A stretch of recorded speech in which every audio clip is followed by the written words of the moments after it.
When most people think about One Piece, they think about grand adventures, world powers, and unforgettable friendships. But hidden underneath the laughter and dreams, a ritual order has built a world that reflects something much deeper and much more darker. From enslaved islands to erased histories, to corrupt governments pretending to protect peace, One Piece mirrors the brutal history of real-world colonialism in surprising ways. Today we dive into how One Piece isn't just a story about pirates. It's a story about oppression, rebellion, and the fight for true freedom. At the heart of One Piece's political landscape stands the world government, a sprawling regime stretching across continents and seas. But behind its shining banner of justice lies a chilling truth.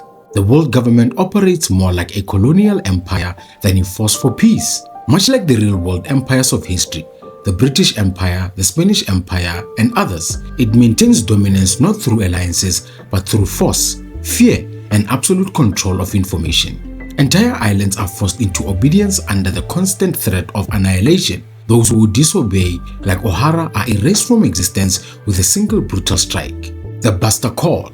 It's a terrifying parallel to the destruction of indigenous civilizations or the suppression of rebellious colonies through history. The Celestial Dragons, the so-called gods of One Piece's world, embody the arrogance of colonial atrocities. They live in absolute luxury, detached from the suffering their ancestors inflicted. To them, commoners and even kings are mere tools, just as colonizers once treated the people they subjugated. Even the idea of justice itself is twisted. Marines enforce world government's laws without question, suppressing rebellions and silencing truth. Much like colonial militaries once crushed freedom movements in the name of order. Through the world government, Oda doesn't just create villains, he constructs a systematic evil. A machine so large, so deeply entrenched, that fighting isn't just about defeating individuals, it's about challenging a worldview built on domination. One Piece's islands aren't just stops on a pirate adventure. They are living metaphors for colonial exploitation, displacement, and resistance. Take Skypiea, for example. The Shandians, an indigenous people, were violently displaced from their ancestral homeland by invaders who claimed the land as their own. Their centuries-long struggle to reclaim their home mirrors the fate of centuries indigenous civilizations through real-world history, from the Native Americans to the Aztecs. The parallels are not subtle. The Shandians' sacred grounds were desecrated, their culture reduced to myths, and their fight to preserve their own identity is portrayed not as mindless revenge but as a desperate attempt to survive in a world that erased them. Dressrosa tells a similar story. On the surface, it seems like a peaceful kingdom, but underneath, Doflamingo's regime enslaves the population through deceit and terror, controlling the narrative while profiting from suffering. It's a classic colonial tactic: install puppet rulers, spread propaganda, and strip nations of dignity while pretending to offer order.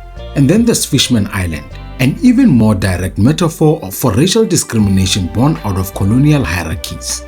Fishmen, viewed as lesser beings, are barred from equality.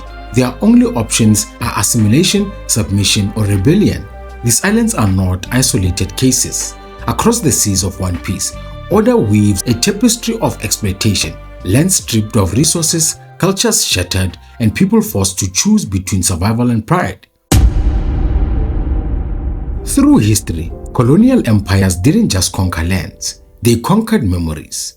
In One Piece, Oda captures this brutal truth through the chilling concept of the Void Century. The Void Century represents a time that the world government has deliberately erased, a missing century where the true origins of the world's oppressed lie buried. It's not just forgotten, it's been systematically destroyed.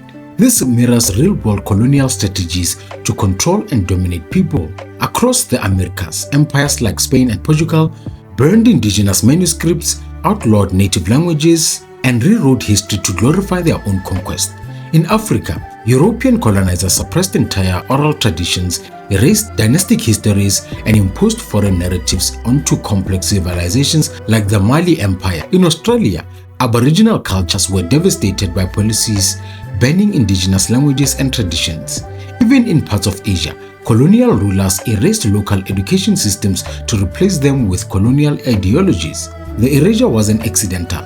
It was weaponized, designed to break the spirit of entire people by making them forget who they once were. In One Piece, the destruction of Ohara is a direct reflection of this tactic. The island's scholars, who dare to seek the truth about the Void Century, are annihilated under the world government's Buster Call. Nico Robin, the lone survivor, carries the trauma of this loss. Her journey isn't simply survival. It's the desperate attempt to resurrect a silent world. Every poneglyph she reads, every forbidden truth she uncovers, chips away at the grand lie the world government desperately protects. Robin's quest is a rebellion against manufactured amnesia. In a world dominated by the world government's version of justice, rebellion isn't just inevitable, it's necessary. And in One Piece, the Revolutionary Army embodies that burning need for freedom. Led by Monkey D. Dragon, the world's most wanted man, the Revolutionary Army doesn't fight for treasure, fame, or power. They fight to dismantle a global system built on exploitation and control. Historically, real-world revolutionaries have risen under similar conditions. The Haitian Revolution, the only successful slave upbringing in modern history, shattered French colonial rule in Haiti. Latin American independent movements led by figures like Simon Bolivar fought against centuries of Spanish domination. In Africa, liberation movements like the Mau Mau uprising in Kenya challenged the cruelty of European imperialism. Every revolution through history has sprung from a deep, righteous fury against systems that prioritize control over humanity. Oda draws clear inspirations from these real-world struggles. The Revolutionary Army doesn't merely resist individual villains. They resist the very idea that some lives are worth more than others. They fight a culture of slavery, censorship, and erasure that has perpetuated for thousands of years. Dragon himself is portrayed not as a reckless insurgent but as a calculated visionary leader. One who sees that meaningful change must happen outside the boundaries of acceptable rebellion. He doesn't fight for incremental reform, he fights for total liberation. And his organization is made up of people all over the world, people of different backgrounds, races, and nations, united by one belief: that freedom is not a privilege handed down by rulers, it's a right that must be seized by those brave enough to fight for it.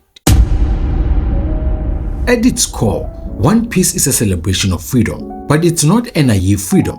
It's a hard-won, painful, defined kind of freedom. Oda doesn't shy away from showing how systems of power crush individuality, erase history, and maintain control through fear.